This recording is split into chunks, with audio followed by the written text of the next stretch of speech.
We're all friends over here, well, except for maybe the EA delays, with Spore, and everyone's seeing Sicko for free, and the high-def DVD war might be over, and Manhunt 2 has been rated adults only. Other than all that, we're all friendly. It's the Week in Review. All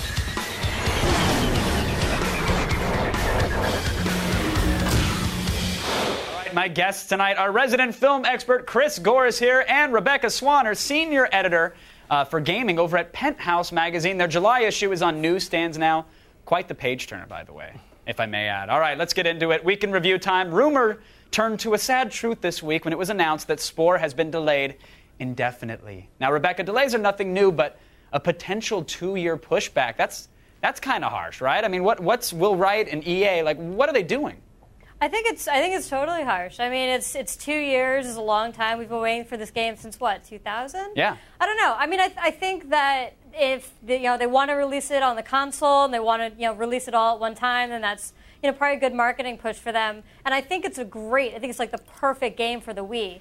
But I think it's a long time to wait just for a game that could have been out this year. Chris, you're shaking your head, buddy. What's going on? Well, to quote Artie Lang from the Howard Stern Show, wah! My game is delayed 2 years. Wah! Give me a break. First of all, I mean, gamers are such whiners. This is nothing, and it usually signals a good thing. A delay in a game usually means a better game. I actually think that the movie industry might take a cue from the games industry and take a look at something like, hey, Fantastic Four, Rise of the Silver Surfer. Let's delay that movie and make a better movie. I mean, they could have added Galactus at the end. But give me a break. This is a non-argument. I cannot believe gamers are complaining about it. I think it could be an argument, Chris. And Rebecca, feel free to yell at me if I'm wrong here as well. But I don't think gamers would cry as much if they didn't have their expectations up that, hey, the game was going to come out years ago. Oh, wait, you got another 2 to hold on. I think the problem is that, we keep seeing delays over and over. I mean, this happened with Zelda. It's happening. I can't believe Metroid's actually coming out in August. I mean, it's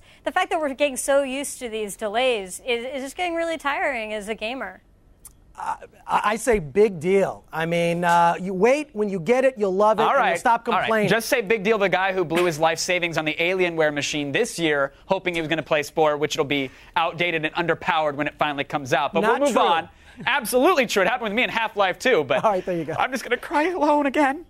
Michael Moore's new healthcare documentary, Sicko, opens in theaters today, but it hit the old BitTorrent, the internet, and my media center about a week ago. So, Chris, any studio exec is going to say that each illegal download represents a lost ticket sale, but people who download say that the internet is actually promoting the film. So do you fall on any particular side, or do you see both? Well, it's weird. I kind of see both sides of the argument. I mean, I do not believe in bootlegging and illegal downloads and whatnot, but this is only going to help the movie. In fact, it's helping the movie now because we're talking about it. This is also, Sicko's a movie that's coming out with very little controversy, which is different from Michael Moore film, which is usually filled with controversy. So, but wait, can't an internet leak of a film like this, the film that's a documentary, doesn't it hurt a film like this more than, say, an action-packed movie, or if Transformers were to be leaked or something of that nature? Maybe, but Fahrenheit 9/11 was also leaked on the internet before that was released, and that's the highest-grossing documentary of all time, made over $100 million.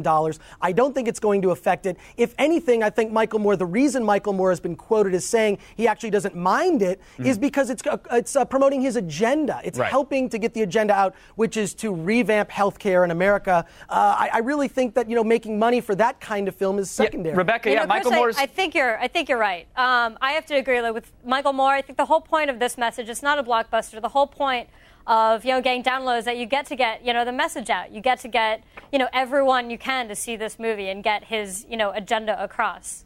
So I think the more people you can see it, the better. Well, if the movie comes out on HD DVD, I think Blockbuster customers are screwed, because the video retail chain, of course, we're talking about Blockbuster, they announced this week they're only renting high-def movies in the Blu-ray format. Now, Chris, you and I chatted about this a little bit on Tuesday.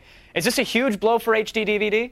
It's not a huge blow. It's not a knockout blow, because Blockbuster is not the powerhouse that it used to be. Its market share has been eroded by Netflix, which does, frankly, a much better job at servicing its customers. So I don't see it as a huge blow. Right. Also, I think this is only going to push download, the coming format, which is going to be download. Digital distribution. Whatever it's going to be. It's going to be a slim Rebecca, box, whatever. Chris brings up Netflix, which is a good point. I mean, they've been trouncing Blockbuster, it seems. Why a move like this? How does this actually help that chain versus Netflix? I think it's a terrible move for Blockbuster. I think if Blockbuster, they've got what, the HD, DVD, and the Blu-ray in 250 other stores, and they have what, like 15 copies apiece? I think the point is that Blockbuster's making a terrible move here, and they're sort of taking themselves out of being able to compete with Netflix. And the fact that why not offer, if they're already struggling, why not offer their users, every possible advantage? All right, let's end on a note of another piece of media that Blockbuster probably won't offer. Game publisher Rockstar Games confirmed to Kotaku.com this week that Entertainment Software Ratings Board, the ESRB, essentially gave both the PlayStation 2 and the Wii versions of Manhunt 2 a preliminary rating of adults only, which would bar the game from Walmarts and Targets and probably Blockbusters everywhere. Rebecca, should Rockstar censor the game's content and try to go for the mature rating? Is that going to work for them here? I don't think so. I think actually, in the end, I think this is a good thing for Rockstar.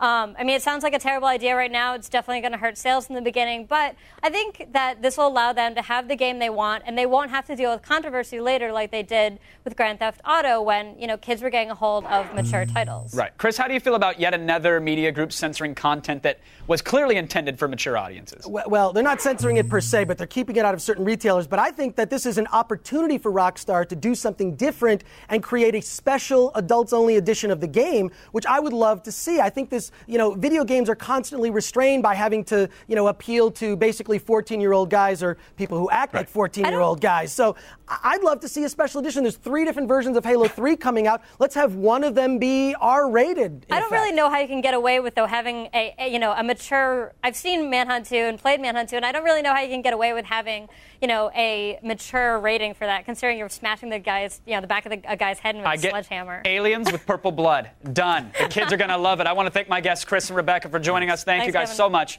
for keeping us in the loop. Attack of the Show, weeknights at 7, only on G4.